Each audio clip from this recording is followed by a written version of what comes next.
காசு பிள்ளை, எம்எல் பிள்ளை என்றெல்லாம் போற்றப்பட்ட ஒரு மாபெரும் தமிழறிஞரை பற்றி பார்க்க போகிறோம். இவர் திருநெல்வேலியில் இவருடைய தந்தையார் பேர் காந்தி மந்திநாதன். 1888 பிறந்து அங்கே இருக்கிற ஒரு திருநெல்வேலி வீட்டில் படித்தார். பிறகு இதில் மெட்ரிக் பள்ளியில் படித்தார். சென்னையில் போய் சட்டக்கல்லூரியில் படித்தார். தமிழ்ச்சங்கம் அப்போ பாண்டித்துரை தேவர் அவர்களால் உருவாக்கப்பட்டு அப்போ அதில் தேர்வு எழுதலாம். அதில் அந்த கோல்டு மெடல் வாங்கினார். இது தவிர சட்டக்கல்லூரியில் படிச்சுட்டு இருக்கப்பவே ரவீந்திரநாத் தாகூர் அவர்களுடைய குடும்பத்தில் ஒரு அறக்கட்டளை நிறுவி அதில் சட்டக்கல்லூரியில் மிகச்சிறப்பாக சொற்பொழிவாற்றி அதை நூலாக கொண்டு வருகின்றவர்களுக்கு பரிசு கொடுக்குற திட்டம் வச்சுருந்தாங்க. அதில் அந்த காலத்திலேயே 10,000 ரூபாய் பரிசை பெற்ற பெருமை இவருக்கு தான் உண்டு. பாருங்கள், பிறந்தது ஒரு சின்ன சாதாரண இடம்தான்.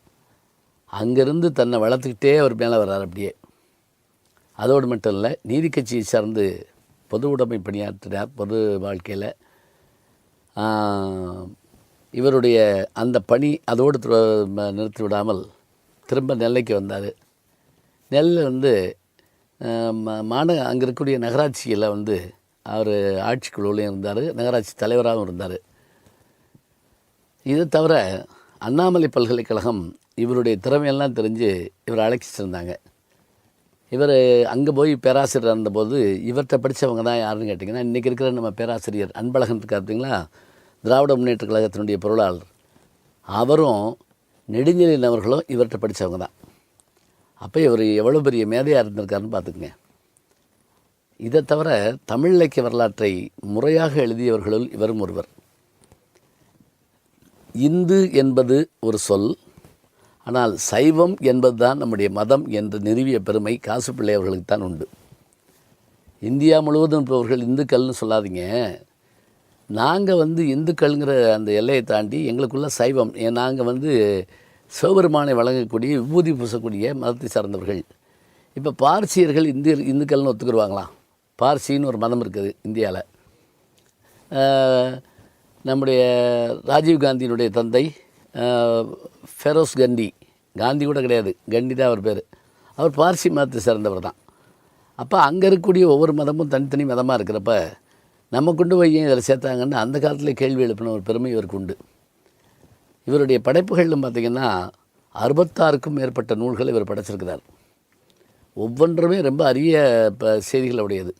மிகச்சிறந்த சொற்பொழிவாளர், மிகச்சிறந்த மொழிபெயர்ப்பாளர், மிகச்சிறந்த பதிப்பாளர், கல்லூரி பேராசிரியராக இருந்தவர், சட்டக்கல்லூரியினுடைய அந்த மிகப்பெரிய முக்கிய குழுவில் இருந்தார், ஆட்சி குழுவில் இருந்தார். இதெல்லாம் போக சென்னையில் அந்த தமிழ் வச்சுக்கிறதா சான்ஸ்கிரிட் வச்சுக்கிறதா அப்படின்னு அந்த பிரச்சனைகள் வந்தபோது மிக கடுமையாக வாதாடி தமிழுக்கு முதலிடத்தை வாங்கி தந்த பெருமைகளில் இவருக்கும் அந்த பெருமை உண்டு. எனக்கு தெரிஞ்சு காசு பிள்ளை அப்படின்னு சொன்னால் நான் இன்றைக்கும் கையில் வச்சுருக்கக்கூடிய ஒரு நூல் எழுதுறீங்களா, அவர் எழுதின திருக்குறள் உரை தாங்க. திருக்குறளுக்கு எனக்கு தெரிந்து பரிமேலழகர் எழுதியிருக்காரு, மணக்கொடவர் எழுதியிருக்காரு, எல்லாருமே எழுதியிருக்காங்க. 10க்கும் மேற்பட்ட உரையாசிரியர்கள் பழையவர்கள் எழுதியிருக்காங்க. இன்றைக்கி நூற்றுக்கணக்கான பேர் எழுதியிருக்காங்க.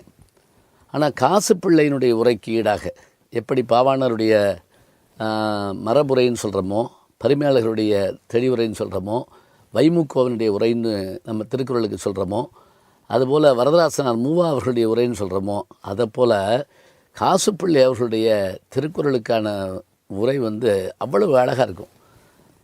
சைவ சித்தாந்த நூற்பதி கழகம் வெளியிட்டது, கையடக்க பதிப்பு. பிறகு நெல்லையிலிருந்து என்ன பண்ணுறாருன்னா காஞ்சிபுரம் போய் தன்னுடைய நண்பரோட கொஞ்ச நாள் இருக்கார். அதற்கு பிறகு அவருடைய உடல்நலம் கொஞ்சம் நலிவிட்டதன் காரணமாக 1945 திரும்ப தன்னுடைய சொந்த ஊராகிய நெல்லைக்கே வந்துடுறார். நெல்லையில் தான் அவருடைய கடைசி காலம் கலைந்ததாக நாம் பார்க்குறோம்.